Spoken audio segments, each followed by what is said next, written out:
Oh hey, how's it going? So it's that time of the year again for me to do my annual tradition of going over the update for the Minecraft Parasite mod. Because you know what, this mod has a very special place in my heart. Because it got me to my first 1,000 subscribers. And I just love this mod so much, it's so cool. Anyway, we got a massive update to cover, so I guess let's just jump into it. I'll give you a quick overview of what's in this update from what I can see. A lot of new mobs, from the sounds of it, are actually really cool. A lot of changes to the previous mobs, new textures, new configs, new general changes, and a new armor set. Alright, I'm just gonna go ahead and throw this disclaimer out there. I'm gonna miss things. I'm hoping not to miss the biggest things that, are gonna affect the game a lot. And I'm also gonna skip over the small changes, as in probably things that people don't really want to know or care about to know, as in like the yellow eyes hitbox have been changed. I don't think y'all are dying to know about that one.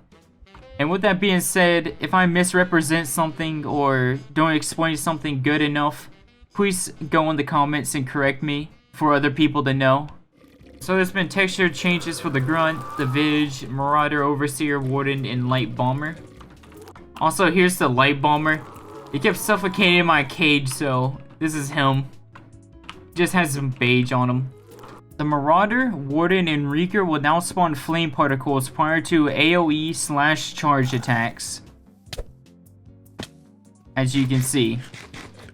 Alright, so the Warden, the Heat, and the Adapted Arachnidia, or the big ass spider, now has weak spots that when you hit the weak spots will cause bleeding and ×3 the damage. The Beck in Stage 3 will no longer generate colonies, but the new mob that we'll go over more in a bit, called the Dispatcher Stage 4, will. Notable change for colonies is whenever a parasite dies within them, instead of dying, they revert down to their previous version. So Adaptive Long Arms turns into Primitive, kill Primitive, it turns into a Moving Flesh, and then it fully dies. So that's a pretty cool change. Alright, the crux now, the more kills he gets, the stronger his damage is, and apparently there's a work in progress of him being able to blow his back out.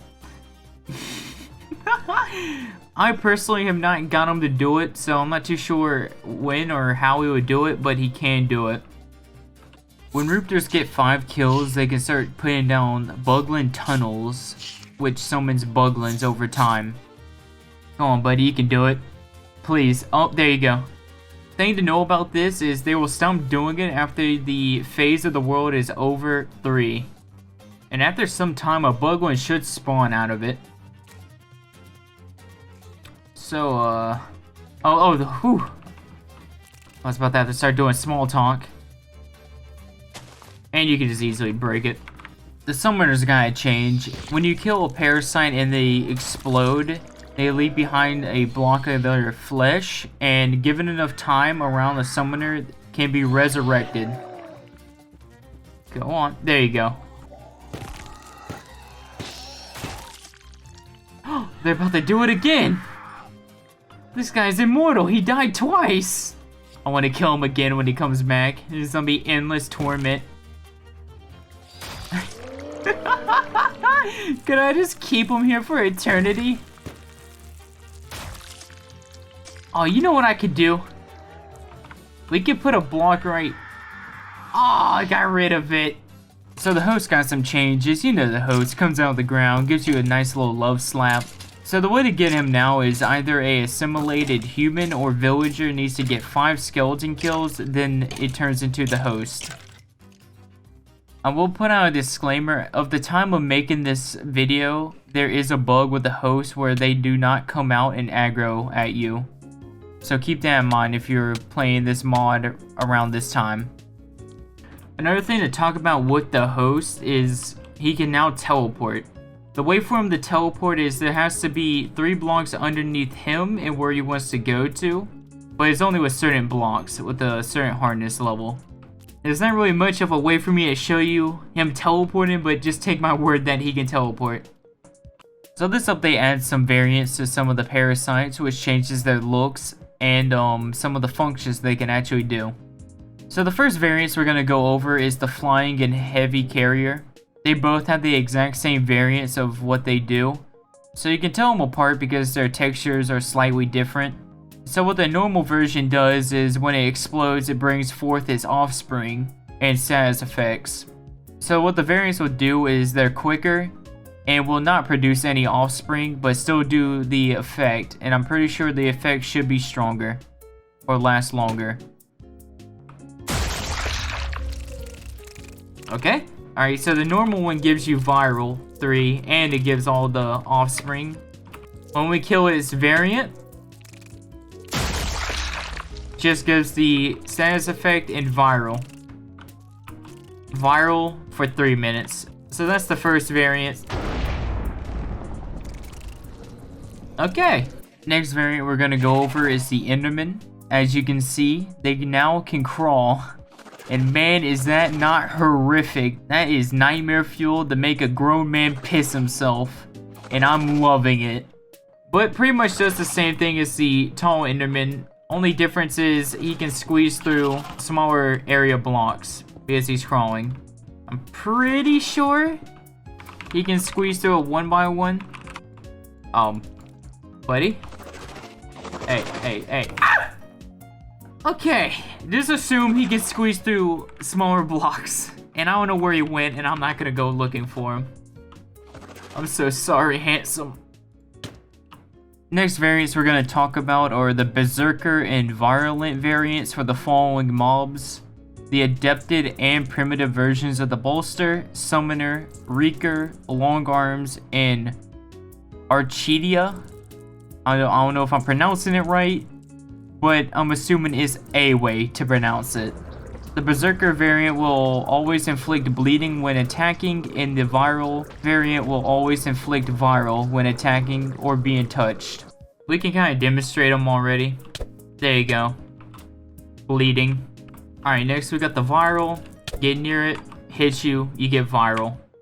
I don't like how they arch like a TikToker. Next thing we're gonna go over, far away from my testing area, is the assimilated Ender Dragon. Man, does that look badass. So what you can do is shoot his wings.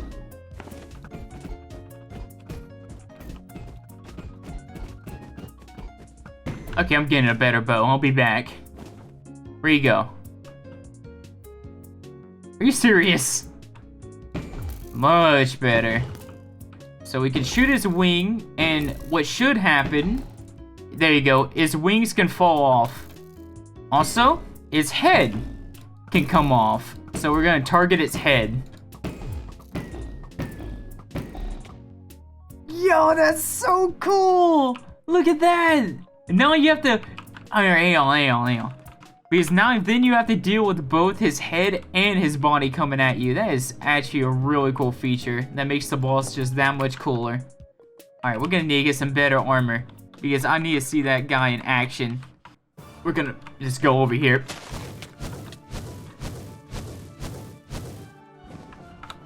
Okay, here we go. I am far away and in the trees. Man, I did not know this boss was this hard. I got the some of the best armor you can get that's not from this mod. Yeah, I want to shoot off his wing, which I don't know if you really want to do that, because he's a lot less threatening when he's far away in the air. I think I might be cheesing this. Okay, he might have kicked my ass 10 times, but I didn't know the strat to defeating him. Okay, and now his head's coming, which I guess we're kind of spoiling it, but this is a new mod.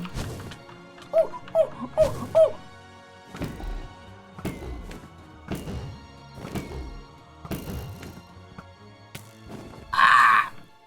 Friendly fire. Anyway, premise being you can shoot off his wings and head. Don't notice all the deaths it took. So that's all the changes I really want to talk about in this section for mobs that have already been in the game and got changed somehow. I didn't cover everything, but you can look on the screen now and see all the other little changes. Like, grunt hitbox size increased.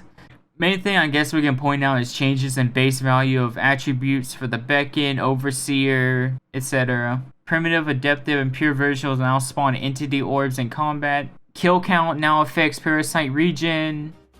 Oh man, Christmas is coming a month early of the time of recording this video.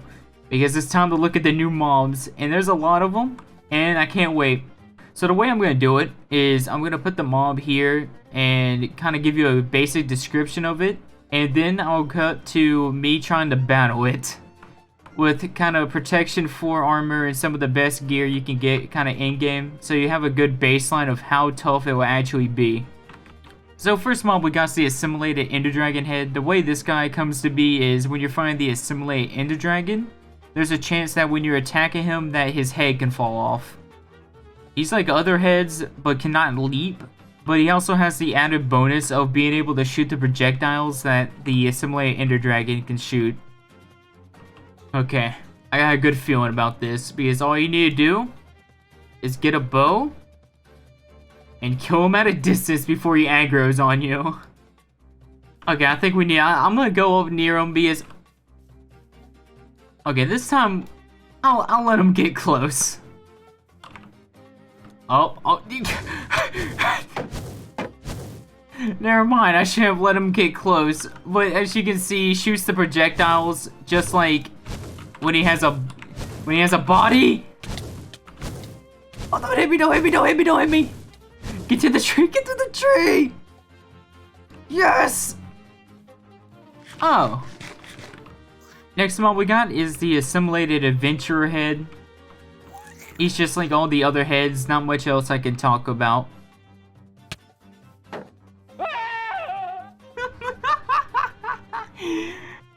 Man hit the shield and gave up. What?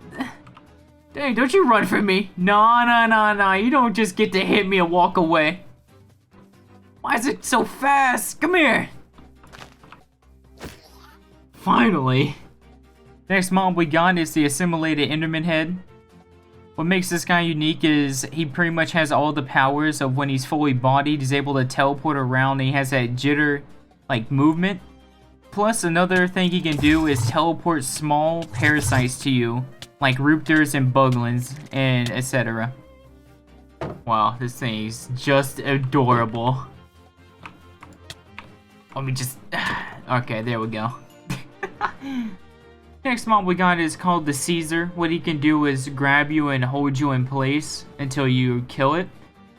Caesars spawn when you're fighting any kind of pure parasite, and they spawn it to kind of help in the fight, so be aware of that.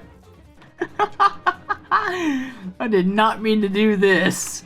So the Mangler has 17 health, 9 damage, and 10 armor. They can spawn or can evolve from Ruptors when a Ruptor gets 30 kills. Wow, little buddy. Ow, hey! Chill! Next mob we have is the Herd. The Herd has 140 health, does 18 damage, and has an armor value of 12.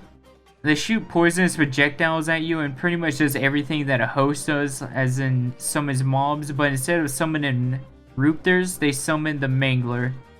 So to get a Herd, you need a assimilated villager or assimilated human to kill 5 skeletons to turn into the host, then the host needs to get 40 kills to turn into the Herd. So the Herd has the same problem as the host, where it does not aggro on the player. But what we can do is punch it, then now it should be aggroed on me. Okay, here we go.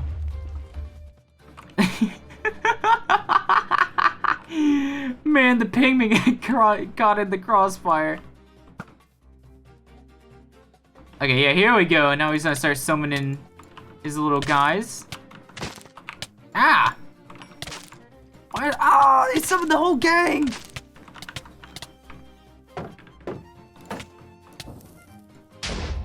Okay, well, he's not very powerful, but his little minions are. Come here.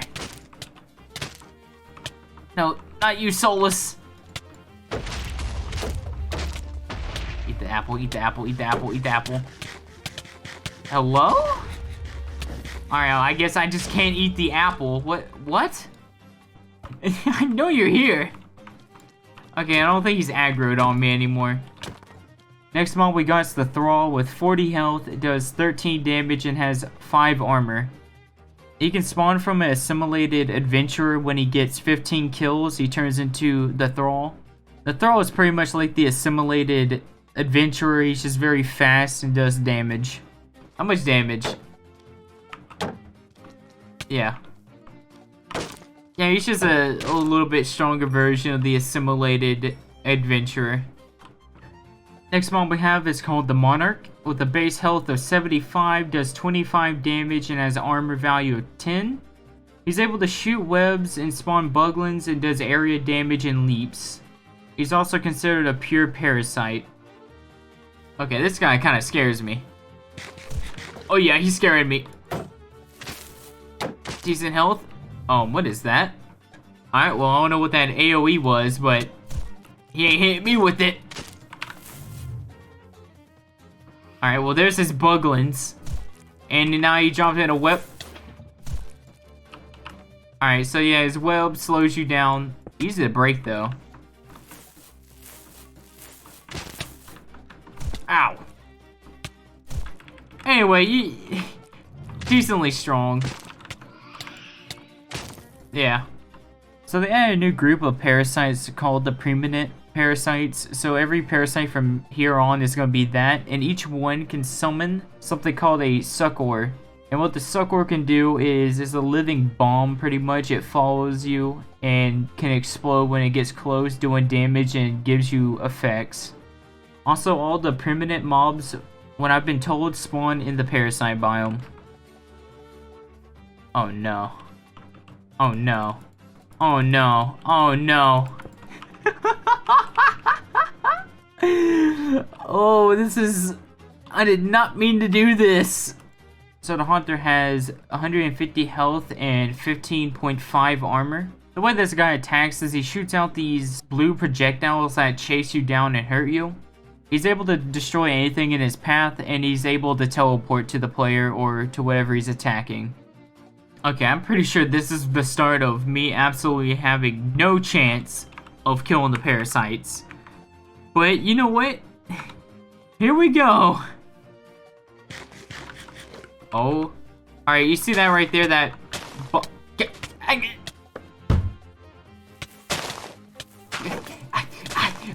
I can't even get close to it. Alright, we can pretty much see where this is gonna go. I'm not gonna be able to beat him. Good luck if you want to try. So next mob we have is the Boggle. Boggle has 150 health, base armor of 15.5, and he can shoot very high explosives.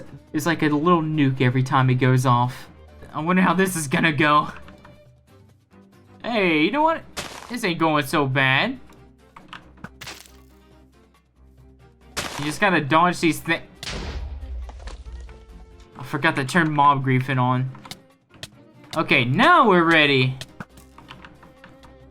Although the mob griefing didn't really... So... Oh my god, he ran me down mid!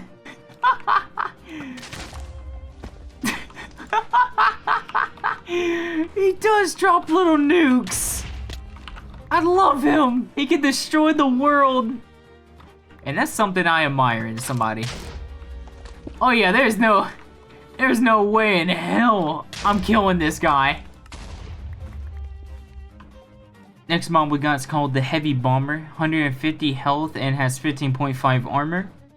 So the main thing he's able to do is drop a payload, and when the payload explodes, a primitive parasite comes out of it. And other than that, that's pretty much the Heavy Bomber. Alright, Heavy Bomber, you're up. Oh, I want to see him drop his, like, pod. Oh, there we go. Ooh, that's kind of cool. Okay, well, that guy has the... Ah! Okay, well, now I gotta deal... Next parasite on our list is called the Colony Carrier. He has 150 health and 15.5 armor.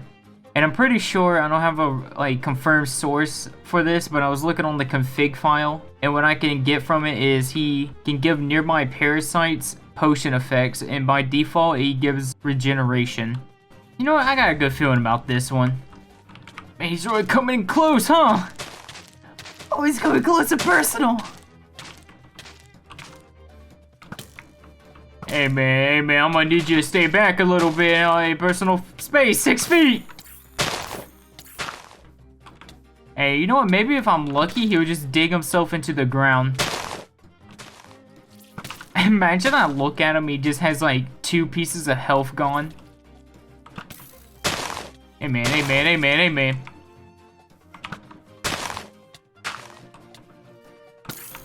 Oh, hey, you know what? He's actually almost dead. Now, I could probably win if I keep shooting it with the bow, but I'm feeling a little cocky. Okay, you know what? With the golden apple, let's see how much damage. Okay, what did we learn? I should have just stayed the coward way and just shoot him from a distance. And just knock him off. No.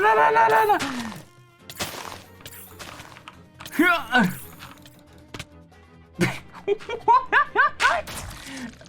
Is that him? Alright, we got the dispatchers. What the dispatchers can do is teleport parasites around and are able to break some blocks. And each stage above, they can kind of just do that better. But starting with stage 3, they're able to spawn sentries to protect them. And when your world's in phase 5, a stage 4 can generate colonies. And also summon dreadnought pods. He summoned the colony. I spoke it into existence. So the way they get these guys is parasites assimilated up have a chance of dropping the dispatcher nidus. And what this is, it collects the kill points of the parasites nearby, and with enough of them will spawn a stage 1. Anyway, I think you can kind of see where this is going. That's what they can do. Alright, well that's all the new mobs that they added. So Cyst got changed. It used to be where they would be dropped by parasites and they would absorb any blocks nearby. Now what it does is a parasite will drop one when their inventory is full, or sometimes you can just do it. So, we need this guy to get an inventory. Survival? Ah, he got an inventory! So, what should be able to, he is bugging out, bro. Chill out. He killed me and now he's styling on me. So, with enough time, what should happen is he drops the cyst on the ground. But, if he just dies, I don't got all day, buddy. As you can see, he dropped the cyst of his inventory. It works kind of the same way as the last one, where if you don't break it, it will slowly start deleting the things inside of it. Break it, and there you go. And with that being said, any parasite that destroys blocks like that, the blocks just get stored in his inventory. Alright, this is going to be evolving status effects. First one they added is a new one called Corrosive. And what this does, it eats away your armor. As you can see down there. This is Corrosive 2. Next status effect we're going to talk about is Viral. It got changed. It used to lower your health. Now it just makes it where you take more damage. A multiplier. You can kind of see how much damage he does with the effect. Compare that to when I don't have it. Yeah, you can notice the big difference. Next thing worth talking about is 2 new armor sets, the Living and the Sentinel armor. Currently it's a work in progress and there's no way to obtain it without creative mode. First off, the one on the left, badass, man, that looks cool. You cannot tell me this is not intimidating. Imagine you see this walking up to you. Especially now. Okay, we're going to talk about texture changes and also biome changes. A lot of the blocks had their textures changed, and we're just going to kind of look at the biome to compare the two. Also, a lot of the item textures have been changed, like the spawn eggs and things like that. Also, a lot of the textures for the effects have been changed. So you kind of look, everything looks different around here. Wood looks really cool. Really like whatever block this is. Other changes about the parasite biome is when you're in it, you can start hearing a heartbeat. And the heartbeat should lead you to the core, with it being louder and quicker when you get near it. I will say, I got all my settings to its max, and I barely can hear the heartbeat, even when I'm near it. Another change to the biome is the fog logic. It used to be right when you left the biome, no fog. Now the fog expands a decent amount. A extreme amount, apparently. Next thing we're going to talk about is commands. They added new commands. You can look at that now. I want to point out one very useful command to you that they did change. Get phase now adds all this information that you probably are going to want to know. You can see the phase, the points that is in the phase, and how many more to the next phase. Next thing is config changes. Instead of one file, make sure you delete that when you're updating. It's now a folder with 4 different categories: general, system, mobs, and world. There are new options in the configs. You can look at that now. I will say this mod is very customizable, and that is very much appreciated. Next couple things I'm going to go over are overall general changes. You can read all of them on screen. A lot of them are little things that are not really that big of going over. A couple other things to talk about is block name changes, tool changes, adaptation logic changes, parasites now gain points in all dimensions over time. Alright, last thing I can go over is the fixes, and you can read that right here. Alright, I think that's about it for this update. There's not really much more I need to go over. Full changelog is in the description if you want to read it for yourself. Big shout out to Zuko. He gave me a lot of the information I needed to go over this mod update. Yeah, I hope you guys enjoyed. I don't really do mod reviews or overviews and all that, but the Parasite mod is my one exception to that rule. And until the next one, see ya!